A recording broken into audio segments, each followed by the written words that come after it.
My name is Steph Bendrick, and I am the oldest sibling. My name is Dan Wilson, and I'm the middle child. My name is Denise Hayes, and I am the baby. So, a large feature of your book and your process was the struggles of being siblings writing a story together. So, today we are going to test some sibling stereotypes and see if they are accurate or inaccurate. My first question for you guys is, who do you think is the biggest leader? Do we have to take 10 seconds or can we answer if we know? You guys can answer. We all know Go it's ahead. Steph. It's All right. absolutely Steph. Yeah. Steph, who do you think's the biggest leader? Well, considering that this whole idea was my thought, and then it just exploded with both of you. Yeah, I mean, I kind of kicked it off, and then we made it what it was. So, yes, but I didn't want to be the first one to go. Yes. I mean, I just wondered what y'all thought. So that was a very interesting question. Yeah, so that answer does follow the sibling stereotype. It's expected that the oldest sibling is the biggest leader. Okay. Okay, Yeah, so Wait, can I add an anecdote in here and yeah, there? sure. Yeah, when we were kids, Stephanie not only taught us math up in her room on a chalkboard, she created a newspaper that she disseminated around the neighborhood. She put on a play, and this is all when you were what, 10? How old were you when that happened? Oh, I don't know, fifth grade, maybe? Fifth grade. Yeah, wow. So yes, she's been the leader the entire time. The next question, who do you think is the most relaxed? Dan. I think Dan is. That I would agree with that one. Yeah. I kind of struggle with that. I kind of feel it depends on how I define relaxed because I think Dan is the most, I'll get to it. Like you don't have I feel like you're more I I don't go with know. the flow. I go with the flow. You go with the flow, but I also think Steph is very much like whatever, that doesn't befront me. So she, in that way, I feel like she's kind of like, I don't want to do that. I'm not going to do that. Where she doesn't get all spun up in it, and like, No. whereas I'm the FOMO, right? And so I'm a little bit torn between Steph and Dan, but I guess if I had to say most relaxed in terms of just going with whatever comes your way, I would say Danny. I I would throw in this as well that when Stephanie does relax, she relaxes well. Yes. She's in a hot tub or she's on a beach. You know, when she's busy, it's go go go. But when it's time to relax, She very knows good. how to relax. Yeah, Right. yeah. So That's we'll fair. call it a tie. We'll call it a tie. Great. So before I reveal the answer, I want to ask, who do you think is the least relaxed?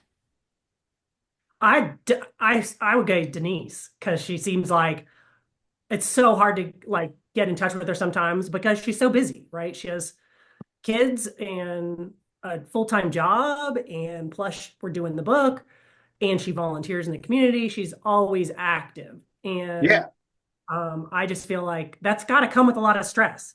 This past yesterday is a perfect example. I was like, you have four things that you're doing in one day. I have a one day, one thing rule. And so, when you pack that much in and you're trying to do for your family and your kids and your friends and your community, that comes with a lot of stress too. So that's why I say Denise. Mhm. I agree. I think I'm probably the most uptight. I I just want to throw in that you also went back to school and got a master's degree while Oh, doing right. all of this. So yeah, that's I don't know how you do it. I really don't. Okay, great. So based on your guys' answers, I think this stereotype is gonna surprise you the most. The stereotype is that the youngest sibling is the most relaxed. Oh. Really? Mm-hmm. Wow. Well, we upset that apple cart. Well, we broke that mold, didn't we? Yes, we did. Okay, great. So, this next question is similar to the last question. Who's the most anxious? Do you think that's similar to who's the least relaxed? That's kind of a similar question. I think we all have our periods of anxiousness. Yeah. Like, Yeah. yeah, when a project is coming or you're hitting a deadline, I'm kind of a wait to the last minute kind of person. So I have that is anxiety, and I'm up all night writing or doing whatever, drawing.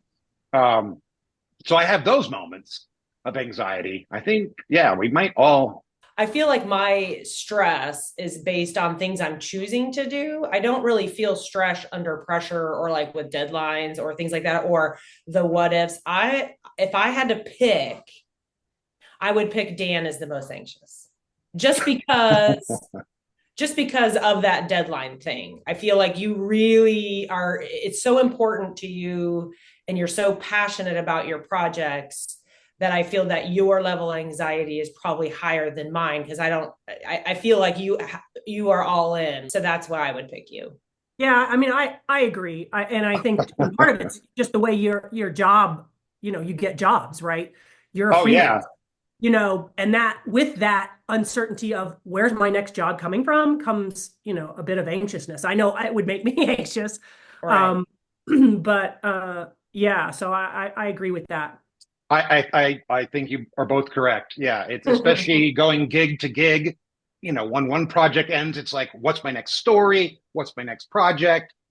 Um, and I don't know. It's like, what if I never get one again? So yeah, I think you both nailed it. I didn't realize it was me, but you convinced you you convinced me. Okay, so the sibling stereotype for this one is that the oldest sibling is the most anxious. Oh, Wow, all right. Guys are breaking the mold look at today. this. Yeah, we are, man. Mm-hmm. We're aliens. All right. Uh, who is the most playful slash social? Dan or Denise, not me. I I agree with that. I just came across a word. I didn't know it existed. A friend of mine, our publisher actually, asked if I was an introvert or an extrovert.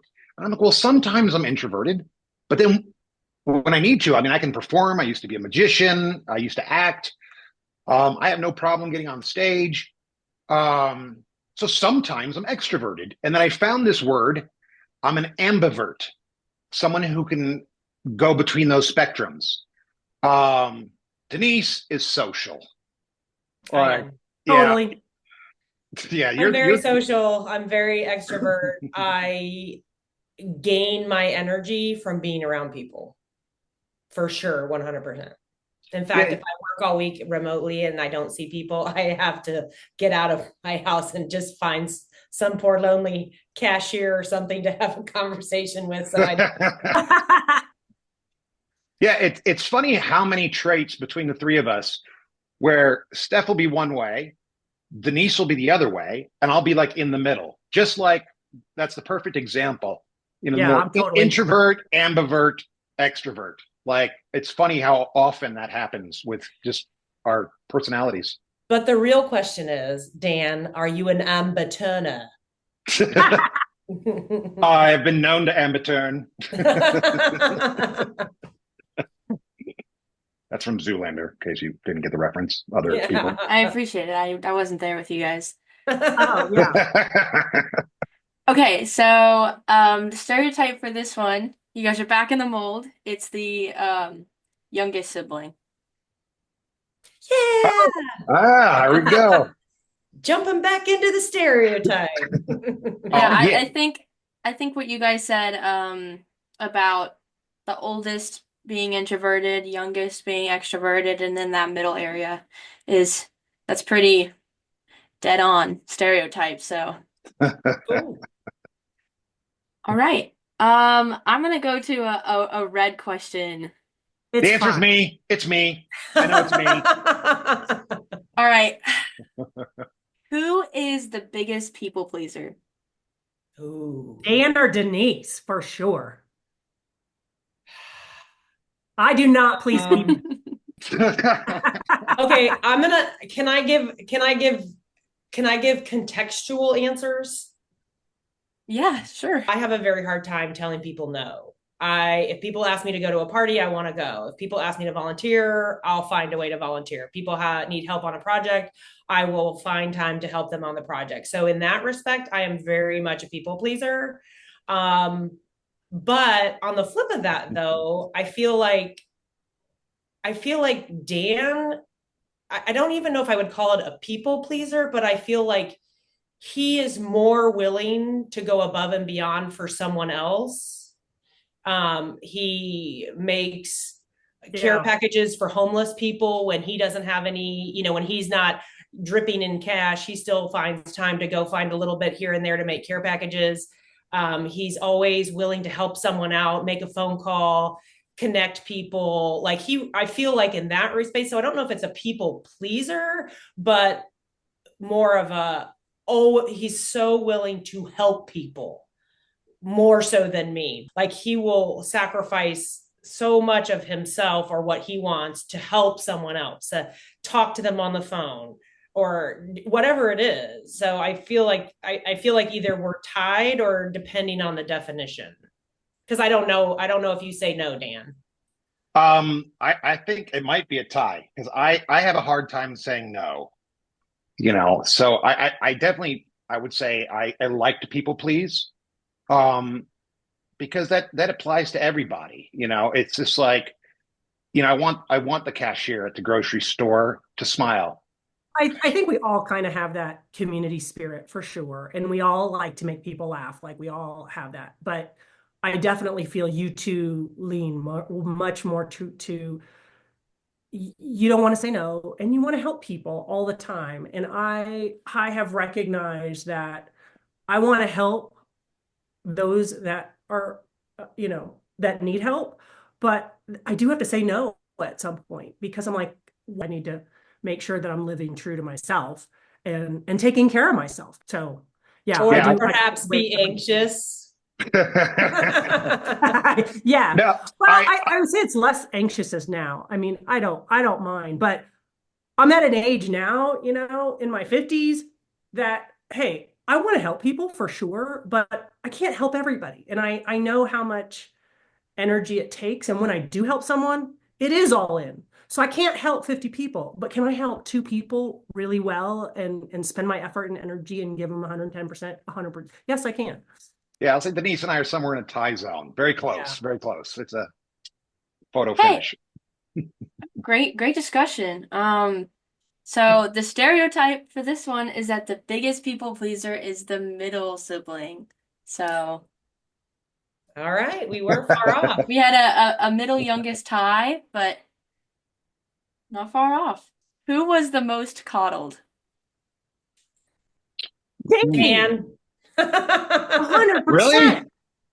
Dan. Yes. Yeah, Most you got coddled? away with everything. You were the golden child. You got away with sneaking out, getting speeding tickets. Dad would just go, "Was it worth it, son?" Right. Well, okay. Hey, that was an easy one, Elise. Yeah, but wait, I was supposed to say there was a technique behind it, because both of you would deny when you were wrong, or when you did something bad. I didn't do that. When I did get that, it was turning the wrong way on a one-way street in Miamisburg, Ohio, and I got the ticket. And at that time, I didn't even have a job, and I'm like, "Oh, well, the ticket's going to come to the house. Dad's going to see it, and be like, you got a ticket." And so I went straight to him and said, "I need to confess something. I snuck out last night, took the car, and I got a ticket going the wrong way on a one-way street," because they had this one-way streets confusing. I was a new driver at that point. I was 16. And I said, "So, oh yeah, because here's the thing." I go, "So what I did is I went out before Dad got home and got my very first job as a sacker at Kroger's." And I said, "Because I know I have to pay for it, I went out and got a job. That's why I didn't get grounded." He's like, way to take care of your mess. Yeah, good story, Dan. Yeah, that's true. Yeah. Hey, Hey, it worked. It totally worked. Yeah, yeah. So the It was stereotype for this one is that's the youngest sibling is the most coddled. Really? well. I'm not surprised. You were the baby, though. Like, I mean, remember? Denise was the most cuddled, not coddled. Yes. Because That's because I like to be hugged, whereas you Steph loved to didn't like that. cuddle, and you did from the moment you were born. We all thought you were so cute, and you loved to snuggle. So I remember holding you on in the chair in Texas, and yeah, you were always such a snuggler. So you were a cuddler, not coddled, like Danny. I would say I remember the only time our father ever got, I want to say, borderline violent with me is we were Steph and I used to like try to pin her down and be like, "Ah, we got you," and you had enough of it, and so you said they pinned me down and tortured me, and Dad, I mean, he grabbed me and pinned me against the wall, and he said, "If you ever touch her again, I will beat your ass," or something like that. You know, like he threatened me, and I never did it again because he's like that's my little girl. So you got some coddling too. Yeah, I I did. learned my I lesson did. quick because my dad was a very peaceful man, but oh, don't mess with his baby girl. Well, I agree, but you were the son, so Steph That's and I right. were always getting ourselves into trouble, and I was too stubborn and dumb to just be quiet, so I Oh got into God, more trouble. we used to always say to you, like, just mom would Stop say, talking. don't say, if you say another word, you're grounded. And we're like in the background, just like, be quiet. And you're like, okay, fine. I won't say another word then, or something like that. And Yeah, it's just I like, have to have the last word. Yeah, oh, it and got then it me in a was just lot of like, trouble. and we were just like, why? Why can you just walk away? Yeah, that's me. The next question is who is the most sensitive? And another way I'll phrase this is who is most likely to cry during a sad movie? Denise. Denise. Me. Yeah, I agree with that. I'm way emotional. But that's good. That's what helps the balance of our writing is because, like I was saying earlier, that Stephanie might be on one side, you might be on the other, and I'm in the middle. It creates a range, Yeah. and that's why there's such great emotion in the book, because of your empathy. So yeah, I agree. You. What do you think is the movie that's made you cry the most? Ooh, Pride and somewhere in Prejudice. time. Isn't that Steps as well? No, mine's Pride and Prejudice. I Every absolutely time I love Uh, see and can somewhere in relate. time, I've seen the movie probably 100 times, if not more. And every time at the end, and every time when he looks at her picture, I cry. Every time. But again, I also cry at Pitch Perfect 3 at the end. So, but for me, it's the intensity.